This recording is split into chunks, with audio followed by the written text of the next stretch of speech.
Hello, everybody. My name is Alexis Jeffrey, and today I'm going to be talking about human trafficking and labor exploitation. This is a pretty difficult subject to touch on, but hopefully, I can give some more insight into this subject and share why it's so important to talk about. So, my introduction is millions of people every year are faced with issues such as human trafficking and labor exploitation. The people going through these awful issues may be subject to abuse, having basic rights taken away, and they may even be forced into some pretty extreme conditions, such as poor work environments, putting them in hazardous situations. It's important that we understand the implications of this crisis and learn about the tools that we have that may help combat it. Some of the key subjects of my presentation include human trafficking and labor exploitation, kind of what they are separately and how they connect together. Child trafficking and kind of what's being done, more specifically what's being done in Utah to help combat this issue and help the victims of trafficking and labor exploitation. So, human trafficking. What is it? How did it start? And where are we now? Human trafficking is the manipulation or force of a person for sexual acts, labor, or financial gain for others through sales. This can be commercial sales, for labor, for selling humans back and forth. This can happen to anyone, but some of the people that are more at risk include those who are financially struggling, are willing to do things for money that they may have not done before when they were, or just things that they may have not done before,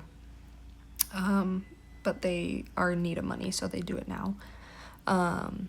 People that have mental or political instability, and people that don't have a social circle, those that don't have really a strong support system around them, no family, no friends, may be a lot more subject to be part of human trafficking. So in 1808, the U.S. banned the transatlantic slave trade, which was basically, it made it illegal to have slaves be sold from America to any other nation.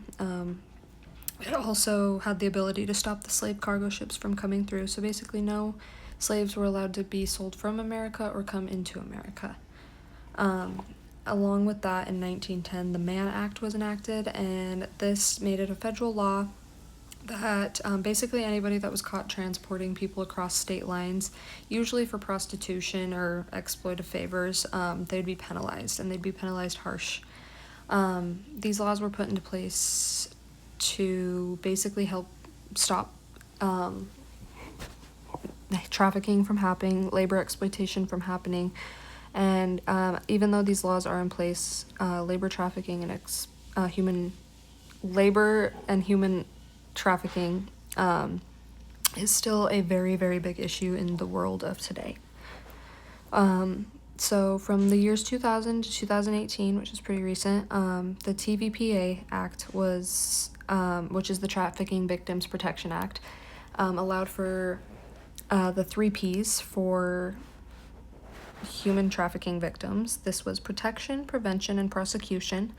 There is also another P that we'll be talking about a little bit later in my presentation. But these were basically just made to combat the issues that these people were facing, these victims of human trafficking were facing. So the people that were trafficking them would be penalized harsher, and these people would now have more resources available to them to get back into the normal world. In 2015, Justice for Victims of Trafficking Act was enacted, and this basically made it so that there was more funding allowed to go to the victims of human trafficking.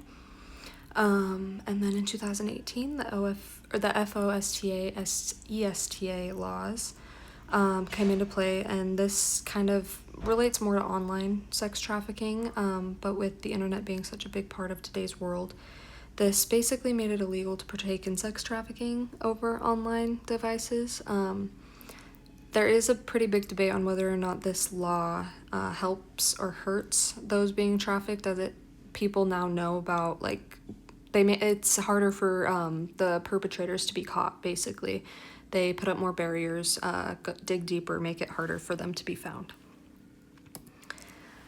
So next is labor exploitation. What is it? Labor exploitation is the forced labor and abuse of a person for another's gain. A quote I have here is, "Millions of people, including children, are forced to work through deception, coercion, and the abuse of legal process all over the world." So some examples of this include having one's wages be less than what they worked due to a person taking out money for themselves. So an example, you work 20 hours, you're only getting paid for 15. That's because an employer or another person is taking out that extra 5 hours and taking it for themselves or another person. Being required to use unsafe, hazardous equipment. This puts the person at risk of getting injured, possibly death. Along with that, being forced to work very long hours with no breaks, no water breaks, no food breaks, no bathroom breaks. Or if you're being asked to perform sexual favors, and if you decline, punishment starts to come up in your workplace. So it's really common for a lot of people to not really understand that they are being exploited for their labor. Or they may even be too afraid to say anything in fear of retaliation from their higher-ups.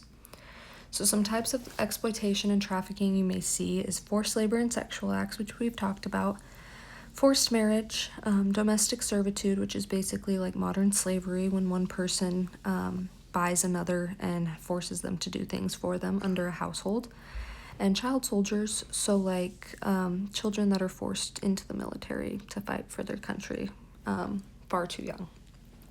So some of the protection that these victims have, or I guess some of these laws are put in place to help combat to be a victim for this, but first one is the FLSA Act, the Fair Labor Standards Act.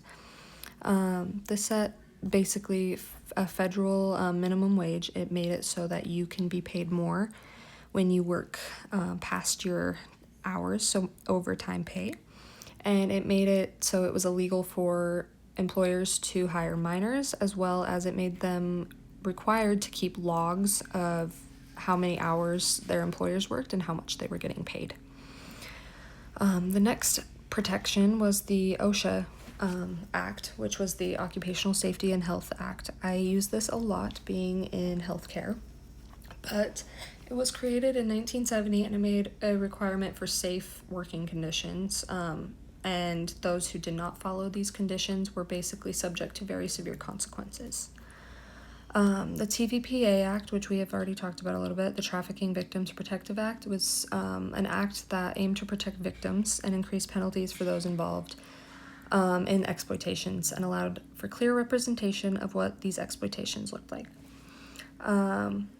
Some protection for migrant workers is the MSPA Act, or the Migrant and Seasonal Agricultural Worker Protection Act.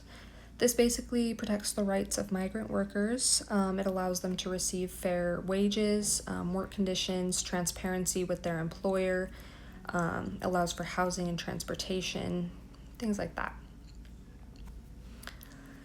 Next, we have child trafficking and labor exploitation. I have a couple of stats here. So it's an estimated that 49.6 million people are trafficked and exploited, and over 12 million of those people are children, more specifically in the US. And what's even more sad is that sex trafficking is the most common type of trafficking in the US. So with 12 million of those, 49 million being children, you can only imagine how awful that is. And 43% of kids are exposed to sexual content before the age of 18, which automatically makes them more susceptible to trafficking and exploitation. So what is child trafficking? Child trafficking is the forced exploitation of children, labor, sexual advances, or financial gain for another. It's very prevalent in our world today, with over 218 million being affected, whether that's just working in unsafe conditions, actually physically being forced into things like the military, or forced to work at a very young age. And what's really sad is a lot of these kids don't even know that it's happening to them because they are already so young. So it's important for us as individuals to understand the warning signs of what exploitation looks like and what does that look like. If a kid is constantly being pulled out of schools or all of a sudden being homeschooled, if a child shows up with lots of bruises and rashes and they look just very ill overall, they look like they haven't been eating, fearful and super unregulated emotions, overall poor personal hygiene. And these are just a couple of the warning signs to look out for someone that may be being trafficked or exploited, more specifically a child. So what's being done to help victims, more specifically in Utah? Utah uses the 4 Ps to help those affected by human trafficking. So the first is prevention. This is basically teaching people about how to detect these warning signs, how to intervene when trafficking and exploitation is being suspected. Courses and education are available for those who want to learn more about this. And learning how to prevent the trafficking can be a key way to combat the issue. The next P is protection.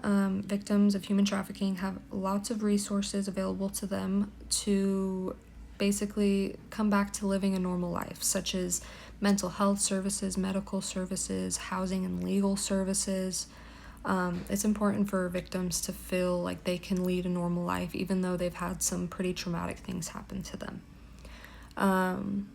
The third P is prosecution. Many more laws have been made to protect those who have been a part of human trafficking and increase the punishment for those caught in any sort of exploitation or trafficking schemes. So there's lots of laws put into place to punish those who participate in this. The fourth P is partnership. Utah has a lot of different community resources available to the victims of human trafficking. It also aims to combat the issues before they arise by having different elements within these communities. So there's lots of community help to those that have been a part of this exploitation and trafficking, and lots of resources to assist those that need help to get back into the normal world and understand that not everything is as scary as they think it is. But I hope you enjoyed my presentation. Here are my resources. Kind of a heavy topic, but I hope you enjoyed. Thank you.